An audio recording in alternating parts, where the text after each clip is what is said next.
And one of these days, when we get a lot of money saved up, Larry's going to open the White Man Museum. Yeah. It's going to have all kinds of neat stuff.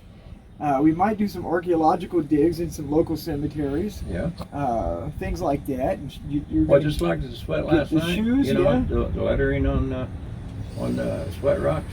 Yeah. You know, well, that came from the graveyard right over there. Oh, right. Oh, well, that, I kind of thought it did because it had that guy's name on it. All the rocks are just laying around. Yeah, we just find them. Yeah, and they're good rocks. Yeah. Yeah. You break them up. You got to break them up a little bit because they're big.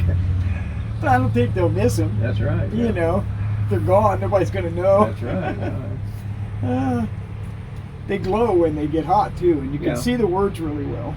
But you know, I mean, like they're doing the movie here, and it's about the murders and killings of Osage people during the 20s. You know, when they're for their oil money and head rights and land and stuff, and people were dying all over the place here, not only because of the explosions and the killings and poisonings. The poison doctors were poisoning people. You know, and, you know, it was also during the time about the time of the Asian flu. I'm not the Asian flu, the Spanish flu. Yeah.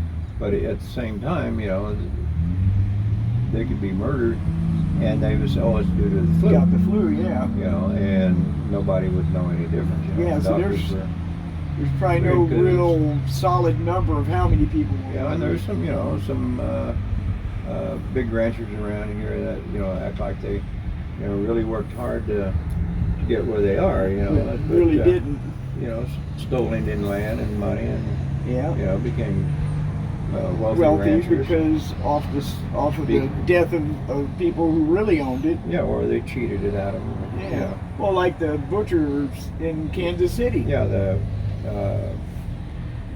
butcher shop. Yeah, Slaughterhouse. Slaughterhouse, yeah. Yeah, they have 14 head rights. Yeah. You know, why would a slaughterhouse need 14 head rights? Yeah. You know, so. And in Kansas City. Yeah. Yeah. The Osage haven't been there for what? 100 years roughly. Years, yeah. Well, 1824, 18. Yeah. Yeah, but you know, and spiritually, a lot of the people around here don't believe it anymore. That when they recreate those situations, when they call those people's names, they're calling them back to this dimension. And unfortunately, they suffer those deaths over and over. Yeah, we've talked a lot about it. But they don't want to recognize that, because to them, it's not within their spiritual belief, and that's fine. But it does happen, and at the same time, you know, it's not them directly that pay for it; it's their descendants that pay for it, because those people they were fine and sent over in a good way when it happened, even though the death was hideous. Yeah. They were sent over in a good way, and they were living in a good life where they came from. Yeah. And now they have no way to get them back, because they don't believe that way anymore. Right. They don't know. So, you know, and I tried to encourage them to do something about it, and because they're afraid of what I do, then, you know, the first thing comes out of their mouth, well, it's not Osage, you know. Yeah. Of course, then again, but it is. You know, maybe in the 80s, 90s, in the 80s when I first started Sundancing, everybody was screaming and hollering at me around here. Oh yeah. And then talked about sweating. Osages don't sweat. Okay. Yeah. You know, then how'd they purify themselves? Read the book. Came back to camp after a war party, you know, or conflict, you know. Well, there's some sites in Missouri, about 100 miles south of me, roughly, maybe not quite that far. Yeah. It's the last Osage village in Missouri. I know where you're talking about. Yeah, by El Dorado Springs. Yeah. And where was I going? Now, at my age, I might have sweat there when I was a little boy. And I think maybe that's probably where I met you when we were little guys. But yeah, but the people down here don't want to know about that because they are afraid of those old ways. Yeah. You know, and their reasoning is, you know, our elders told us to put that stuff away. Yeah. But there are reasons why those things happen, and historically and culturally, there are reasons why they told them that. Not just because they were afraid of them, but just because a lot of the elders did, doesn't mean everybody did. Right, and maybe they didn't mean put it away forever. No. Put it away for this time because right now our current situation is not allowing us to do those things. Well, the ceremonies that they did, they had to have all the clans. They had sayings from each of the clans. Yeah. We didn't have those clans anymore. Some of them died out due to disease and things like that, you know, due to conflicts between other native nations and, you know, the government and French and Spanish. You know, things happen, and, you know, you understand how they got to where they are. Yeah. And you can't get mad at it. You just have to realize that and understand that. Yeah. And then you look at things differently. Problem is that they get angry when you bring it up, the concept of forced assimilation, forced acculturation, forced Christianization, and colonization. Yeah.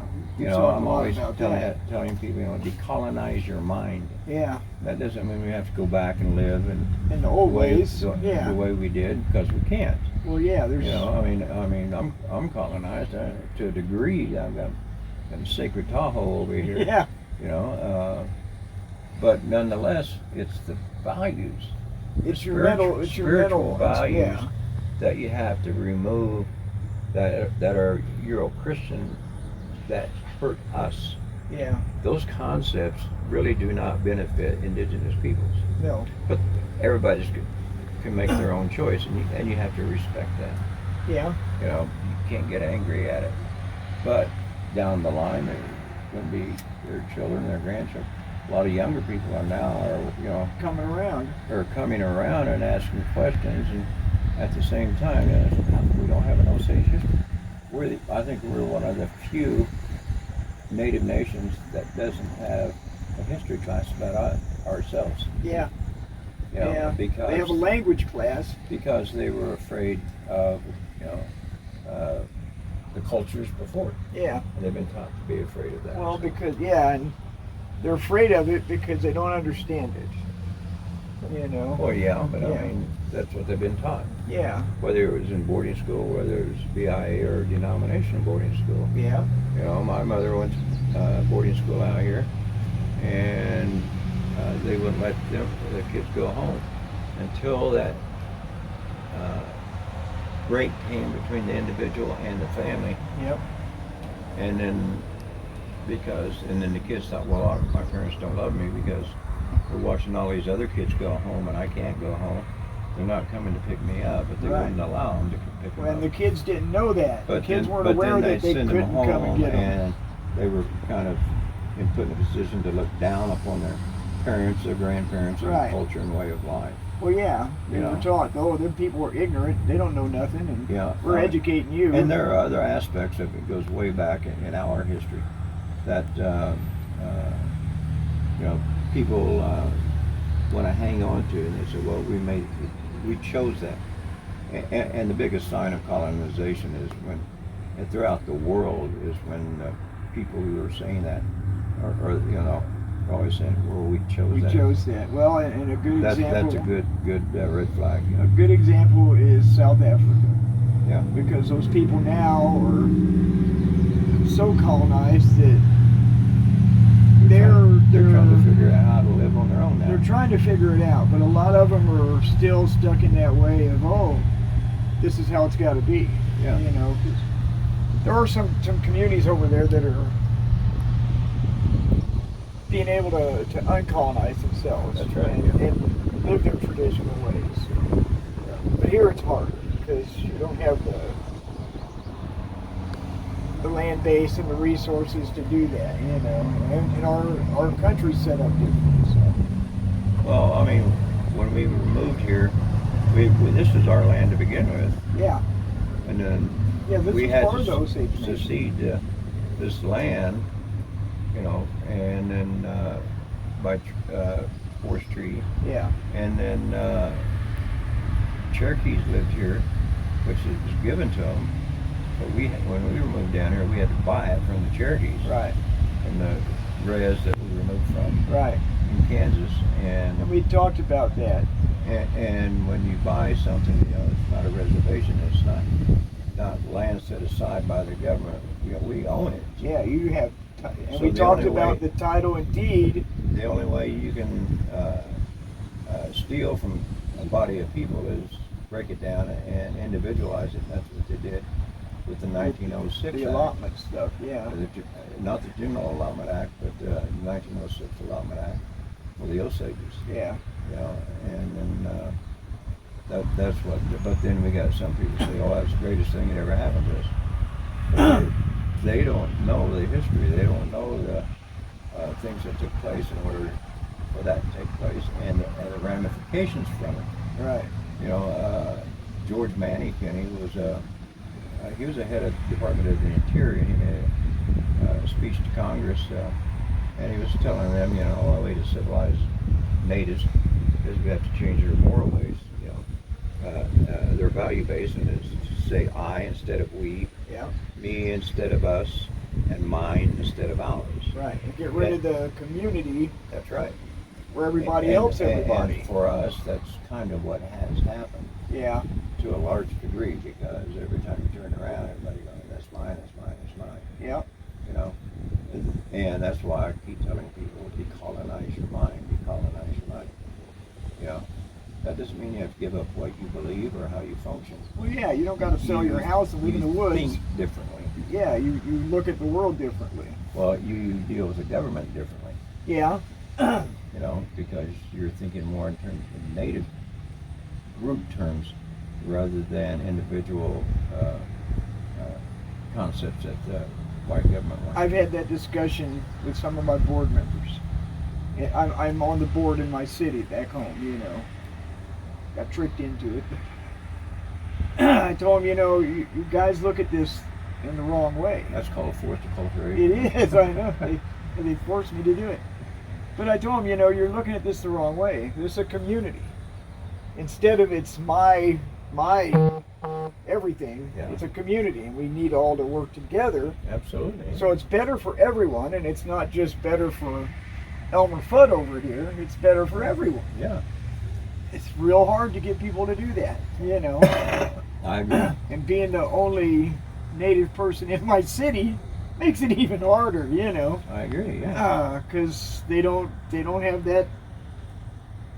I think they have the capability, but they don't have the desire to think that way. Yeah. You know. Well, I mean, you know, the problem is society is set up to everybody kind of ultimately kind of be narcissists. Yeah.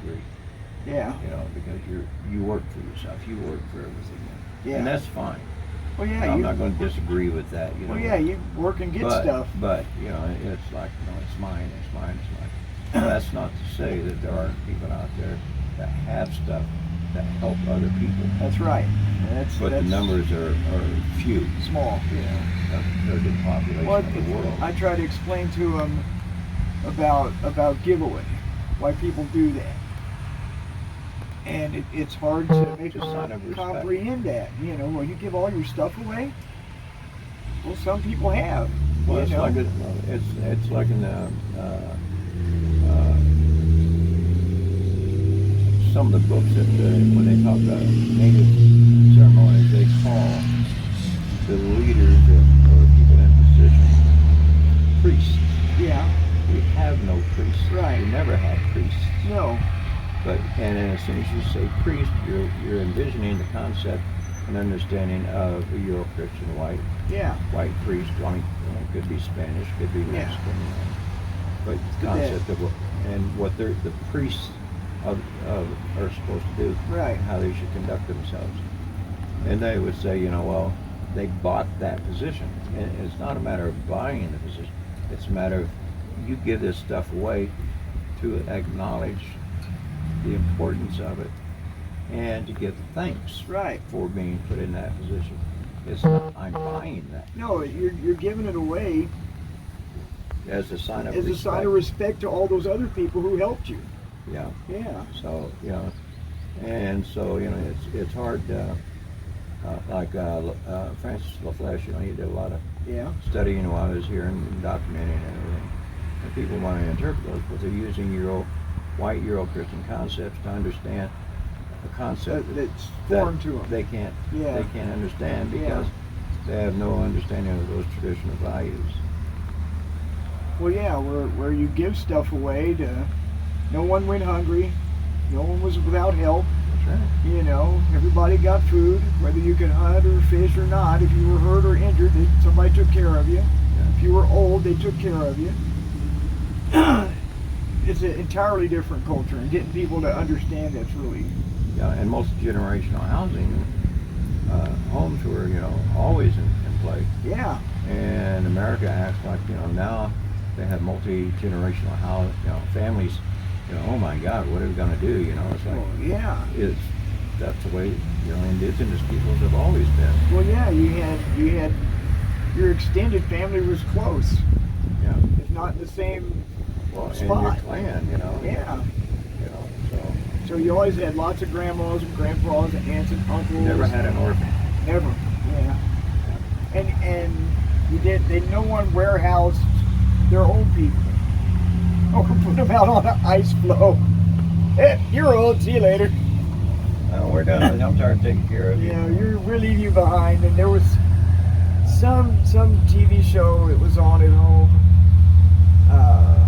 What was it? Gunsmoke or something. No, it wasn't SpongeBob. I think it was a rifleman or something. I leave the TV on for the dogs, and they like westerns.